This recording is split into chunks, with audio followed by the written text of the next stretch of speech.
Morning students, আজ আমরা শুরু করছি স্থির তড়িতের শেষ অধ্যায়, যে অধ্যায়টি ধারক এবং ধারকত্ব এই বিষয় সম্পর্কিত আলোচনা যেখানে রয়েছে। তারা আজ আমরা শুরু করব ধারক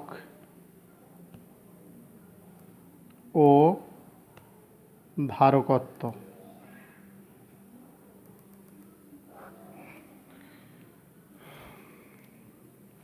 তাহলে ধারক বলতে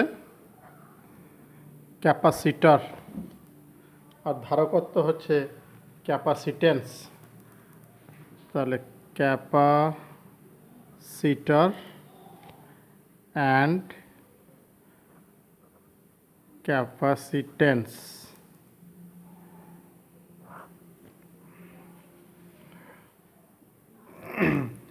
আমরা আমাদের খুব কমন অভিজ্ঞতা আছে যে একটা বস্তুতে যখনই তাপ প্রয়োগ করি তখন তার উষ্ণতা বৃদ্ধি পায়।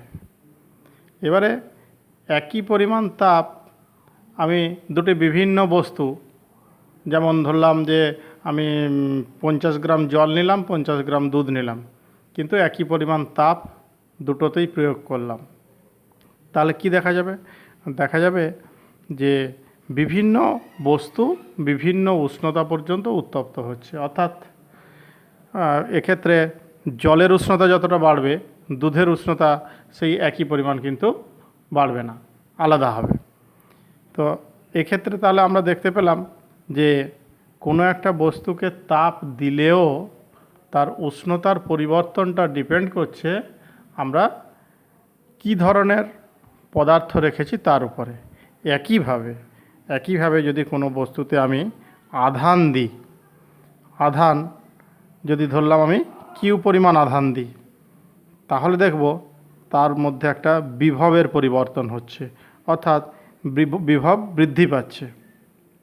কিউ পরিমাণ আধান দেওয়ার ফলে যদি তার আধান বৃদ্ধি ভি পরিমাণ হয়, তাহলে আমরা বলবো Q proportional to V, Q proportional to V. তাহলে একটা জিনিস আমরা কি দেখলাম, যে কোনো বস্তুতে আধান প্রয়োগ করলে তার বিভবের পরিবর্তন হয়, বিভব বৃদ্ধি পায়, সমানুপাতে পরিবর্তিত হয়। এবারে এটা আমরা যদি একটা ইকুয়েশান করি তাহলে দাঁড়াবে কিউ সমান সি ভি, যেখানে সি একটি ধ্রুবক,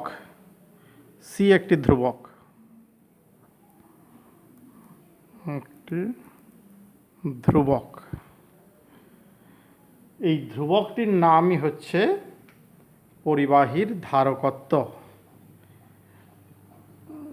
এটাকে আমরা কি বলছি? পরিবাহীর ধারকত্ব।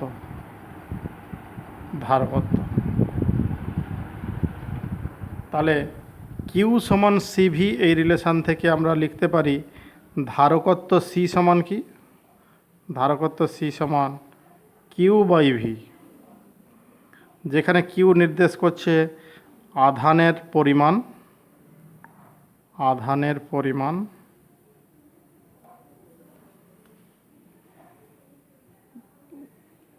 এবং ভি নির্দেশ করছে কি? ভি নির্দেশ করছে বিভব বৃদ্ধি।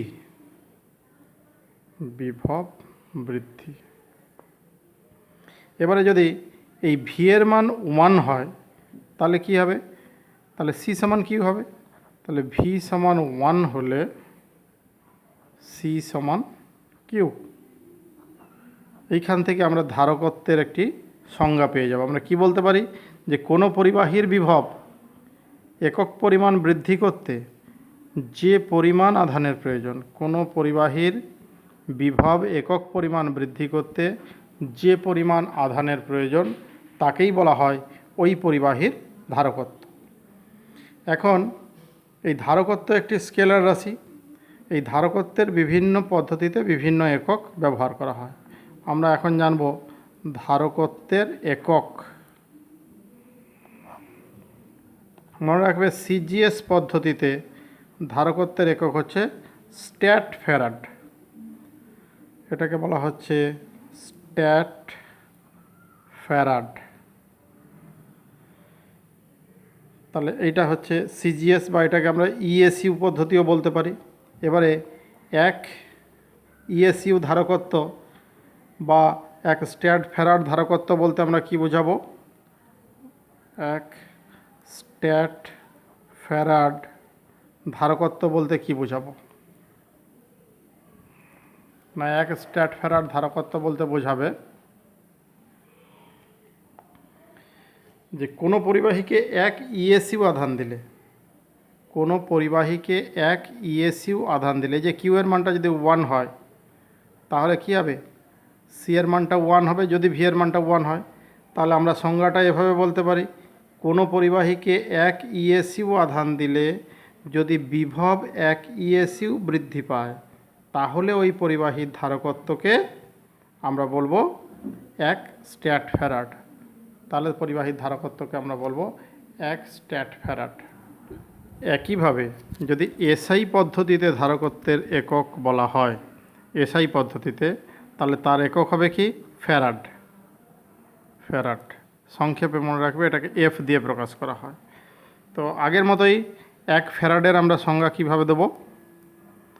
নয় বলবো যে কোনো পরিবাহীতে 1 কুলম্ব আধান দিলে, 1 কুলম্ব আধান দিলে যদি সেটির বিভব 1 ভোল্ট বৃদ্ধি পায়, 1 কুলম্ব আধান দিলে যদি সেটির বিভব 1 ভোল্ট বৃদ্ধি পায় তখন কি হবে? সি সমান 1 ফ্যারাড হবে। তাহলে ওই পরিবাহীর ধারকত্ব হবে 1 ফ্যারাড। তাহলে আমরা 1 ফ্যারাড সমান কি লিখতে পারি? না, এই রিলেশন থেকে 1 ফ্যারাড সমান লিখতে পারি 1 coulomb divided by 1 volt. 1 coulomb divided by 1 volt. এবারে আমরা আরও রিলেশন জানব, যেমন 1 মাইক্রোফ্যারাডকে সংক্ষেপে মিউ এফ এই ফর্মে লেখা হয়। 1 মাইক্রোফ্যারাড সমান কত? না 10⁻⁶ ফ্যারাড। কারণ বাস্তব ক্ষেত্রে আমরা যখন ক্যাপাসিটার নিয়ে ডিসকাস করব, আমরা বিভিন্ন সার্কিট বানাবো, তখন কিন্তু এই ফ্যারাড রেঞ্জে আমরা পাবো না ক্যাপাসিটারগুলো, মাইক্রোফ্যারাড বা পিকোফ্যারাড এই রেঞ্জে পাবো। তো সেই পিকোফ্যারাড বা পিএফ আমরা কাকে বলছি? না, পিএফ হচ্ছে 10⁻⁻12 ফ্যারাড। তাহলে মাইক্রোফ্যারাড আর পিকোফ্যারাড আমরা পেয়ে গেলাম। এবার দেখব ফ্যারাড এবং ইএসইউ। এই যে একটু আগে বললাম ফ্যারাড এবং ইএসইউতে স্ট্যাট ফ্যারাড, এই দুটোর মধ্যে রিলেশন কি? না, 1 ফ্যারাড সমান একটু আগেই বলেছি 1 কুলম্ব বাই 1 ভোল্ট। এবার 1 কুলম্ব তড়িতাধান মানেই হচ্ছে 3 × 10⁹ ইএসইউ আধান, 3 × 10⁹ ইএসইউ আধান। এবং 1 ভোল্ট বলতে কি? না, এটাও আমরা আগে জেনেছি 1/300 ইএসইউ বিভব। তাহলে এইটা এত ইএসইউ আধান আর এটা হচ্ছে এত ইএসইউ বিভব। ক্যালকুলেট করলেই দেখা যাচ্ছে এই 3টা উপরে চলে যাবে 9 আর 10-এর পাওয়ার চলে আসবে কত? 10-এর পাওয়ার চলে আসবে এই 2 আর এই 9 মিলে 10⁻11। তাহলে এত ইএসইউ ধারকত্ব বা স্ট্যাট ফ্যারাড। এইভাবে আমরা তাহলে পেয়ে গেলাম 1 ফ্যারাড সমান 9 × 10⁻11 ইএসইউ ধারকত্ব বা স্ট্যাট ফ্যারাড। এরপর আমরা আলোচনা করব ধারকত্বের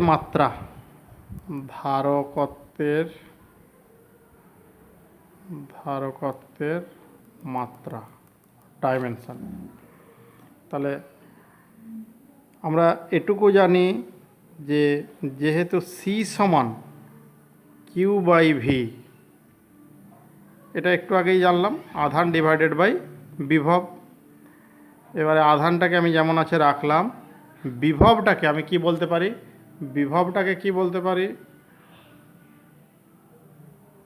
তাহলে আধান কিউ এবং নিচে থাকবে বিভব, এবং বিভব কৃতকার্য এবং আধানের মধ্যে কি রিলেশন দেখেছি, ডাব্লিউ বাই কিউ, ভি সমান ডাব্লিউ বাই কিউ। কারণ একক ধনাত্মক আধানকে অসীম থেকে কোনো বিন্দুতে আনতে যে পরিমাণ কৃতকার্য তাকেই বলা হয় বিভব। সেই দৃষ্টিভঙ্গি থেকে ভি সমান ডাব্লিউ বাই কিউ। তাহলে এটা কিউটা উপরে উঠে গেলে কিউ স্কোয়ার বাই ভি। তাহলে আমরা পাচ্ছি ধারকত্ব সি এর মাত্রা কি, কিউ আধান আই টির হোল স্কোয়ার, অর্থাৎ আই স্কোয়ার টি স্কোয়ার। আর বিভবের যে মাত্রা নিচে থাকছে সেটা কত না, বিভবের মাত্রা আমরা জানি আগেই, এম এল স্কোয়ার, সরি বিভব কেন, এখানে আমার কৃতকার্য আসবে, এই যে ডাব্লিউটা নিচে ডাব্লিউ।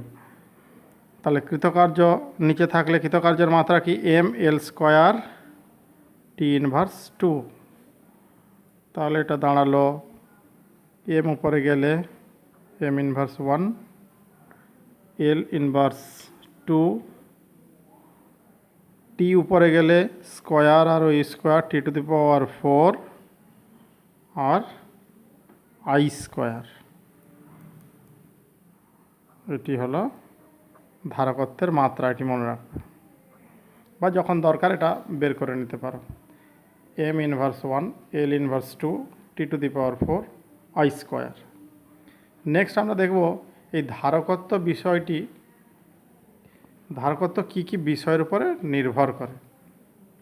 মনে রাখতে হবে বিভিন্ন বিষয়ের উপরে, বিভিন্ন বিষয়ের উপর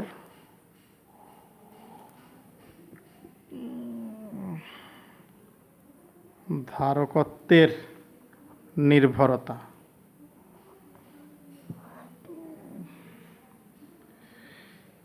এক নম্বরে যে বিষয়টা জানতে হবে সেটা হচ্ছে পরিবাহীর তলের ক্ষেত্রফল ও আকৃতি। পরিবাহীর তলের ক্ষেত্রফল ও আকৃতি।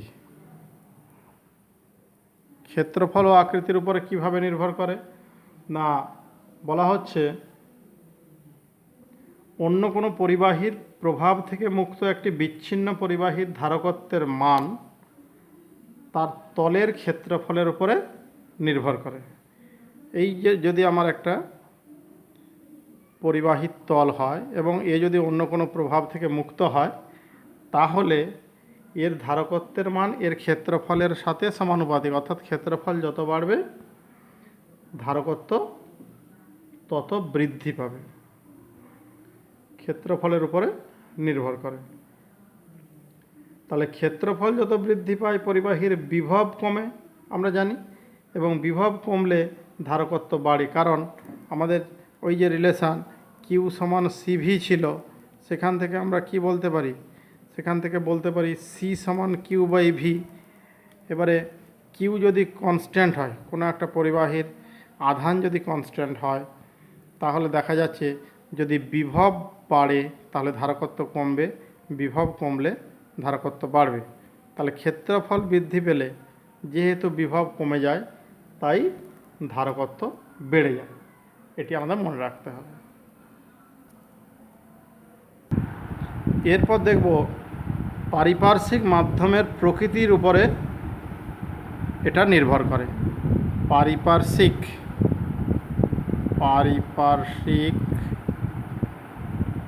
মাধ্যমের প্রকৃতির উপর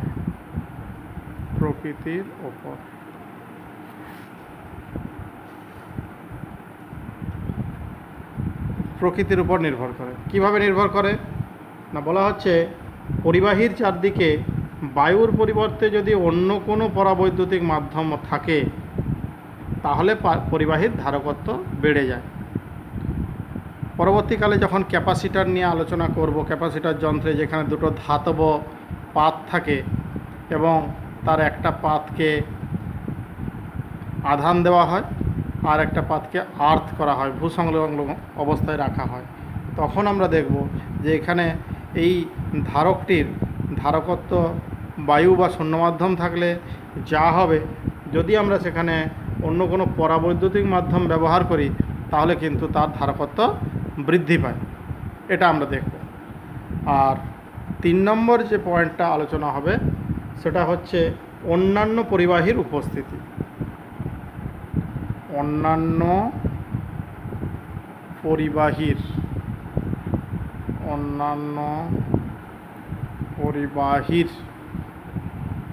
উপস্থিতি।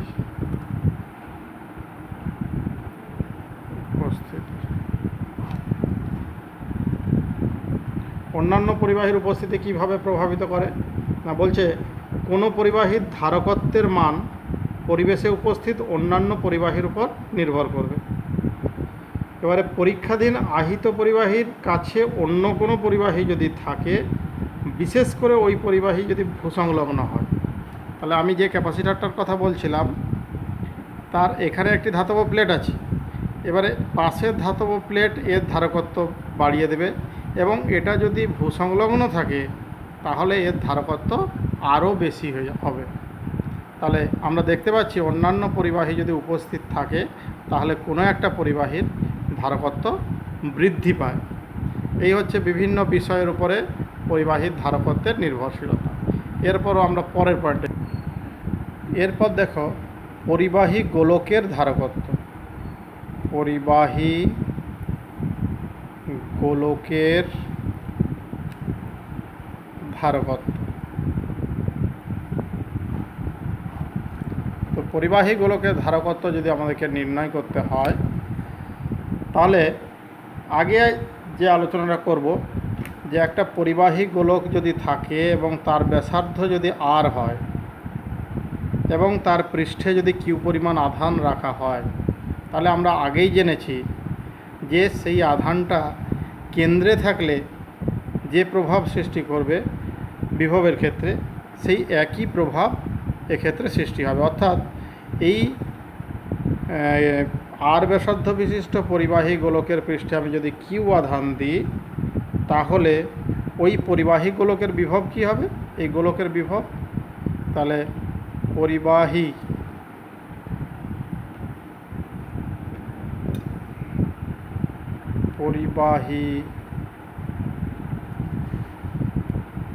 গোলকের বিভব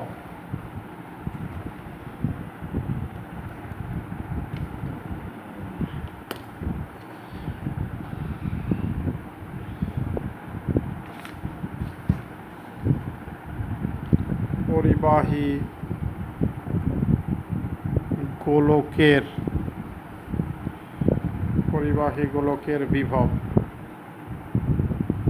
আমরা কি জানি, ভি সমান 1/4πε0 Q/R, এটা জানি। তাহলে এখান থেকে আমি বলতে পারি গোলকটির ধারকত্বের আমাদের কি রিলেশন জানা আছে, গোলকটির ধারকত্ব সি সমান আমরা কি জানি সবসময়ের জন্য Q/V। এবারে এই ভি এর জায়গায় উপরে ভ্যালুটা যদি পুট করে দিই তাহলে Q/1/4πε0 Q/R, এই কিউ কিউ কেটে যাবে আর নিচের টোটালটা উপরে উঠে যাবে। অতএব সি সমান আমরা কি পাবো না, সি সমান পাবো 4πε0R। এটি হচ্ছে আমার এসআই সিস্টেমের জন্য ধারকত্ব সি এবং ওই পরিবাহীর ব্যাসার্ধ গোলকের ব্যাসার্ধ আর এর মধ্যে রিলেশন। এবারে এইটা যদি আমি সিজিএস পদ্ধতিতে ভাবি তাহলে সিজিএস পদ্ধতির ক্ষেত্রে কি এই 1/4πε0 টার্মটা থাকে না, তাহলে সেক্ষেত্রে শুধু Q/R থাকবে, এবং Q/R যদি থাকে তো আমাদের এখানে তখন চলে আসবে কি না, তখন চলে আসবে সি সমান আর। অর্থাৎ খুব ইন্টারেস্টিং জিনিস যে একটা গোলকের, আমি পরিবাহী গোলকের যদি ব্যাসার্ধ জানতে পারি তাহলেই সিজিএস পদ্ধতিতে তার ধারকত্বটা পেয়ে যাব। অর্থাৎ কারো ব্যাসার্ধ যদি আমি বলি যে 25 সেন্টিমিটার, তাহলে সিজিএস পদ্ধতিতে তার ধারকত্ব বা ইএসইউ পদ্ধতিতে তার ধারকত্ব কত হবে না সি সমান হবে 25 স্ট্যাট ফ্যারাড।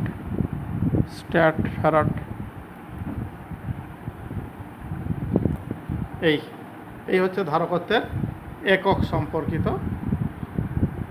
এবং একটা পরিবাহী গোলকের ক্ষেত্রে ধারকত্বের আমরা রাশিমালাটা কত সহজে একটি মাত্র ওই ব্যাসার্ধ থেকেই পেয়ে যেতে পারি। এরপর আমরা আলোচনা করব আহিত পরিবাহীর স্থিতিশক্তি। আহিত পরিবাহীর স্থিতিশক্তি।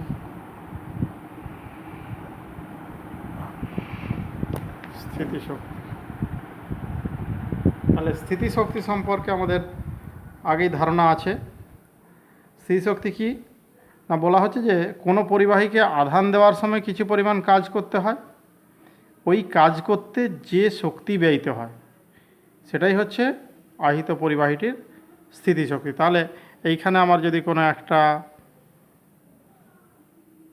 পরিবাহী থাকে, এইখানে আমি কিছু পরিমাণ আধানকে নিয়ে এলাম, তাহলে কিছু পরিমাণ আধানকে এখানে নিয়ে আসতে কিছু কার্য করতে হবে, এবং সেই যে কার্যটা আমি ব্যয় করছি বা যে শক্তিটা ব্যয় করছি সেই শক্তিটাই হচ্ছে এক্ষেত্রে এর আহিত পরিবাহীটির স্থিতিশক্তি। তো এটা আমরা ক্যালকুলাসের সাহায্যে খুব সহজেই ক্যালকুলেশনটা করতে পারি। আমি প্রথমেই ধরে নিলাম যে এই পরিবাহীটিকে আহিত করার সময় কোনো এক মুহূর্তে পরিবাহীর আধান হচ্ছে স্মল কিউ এবং তার বিভব হচ্ছে স্মল ভি। তাহলে কোনো একটা মুহূর্তে, তাহলে আহিত করার সময় পরিবাহীটি আহিত করার সময়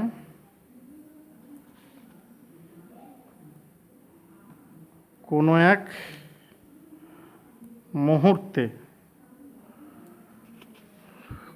এক মুহূর্তে তার আধান সমান কিউ এবং বিভব সমান ভি। এবারে এর ধারকত্ব, পরিবাহীটার যদি ধারকত্ব সি হয়, পরিবাহীর ধারকত্ব যদি সি হয়, তাহলে আমরা কি বলতে পারি না, বলতে পারি অতএব কিউ সমান সি ইন্টু ভি। কারণ এই রিলেশনটা আমাদের আগেই জানা আছে, যদি কিউ আধান দেওয়ার ফলে ভি ধারকত্ব, ভি বিভব বৃদ্ধি পায়, তাহলে তার ধারকত্ব সি এর সাথে সেটা এইভাবে সম্পর্কিত। এবারে ধরলাম যে আরও ক্ষুদ্র আধান আমি ডিকিউ পরিমাণ এর মধ্যে আনলাম, কত ডিকিউ পরিমাণ আধান। তাহলে এই ডিকিউ পরিমাণ আধানকে আমি যদি নিয়ে আসি, তাহলে আমাকে কি করতে হবে না, এর যে বিভব সেই বিভবের যে বিকর্ষণ বল, সেই বিকর্ষণ বলের বিরুদ্ধে কার্য করতে হবে। তাহলে আরও ডিকিউ আধান আনতে ভি বিভবজনিত বিকর্ষণ বলের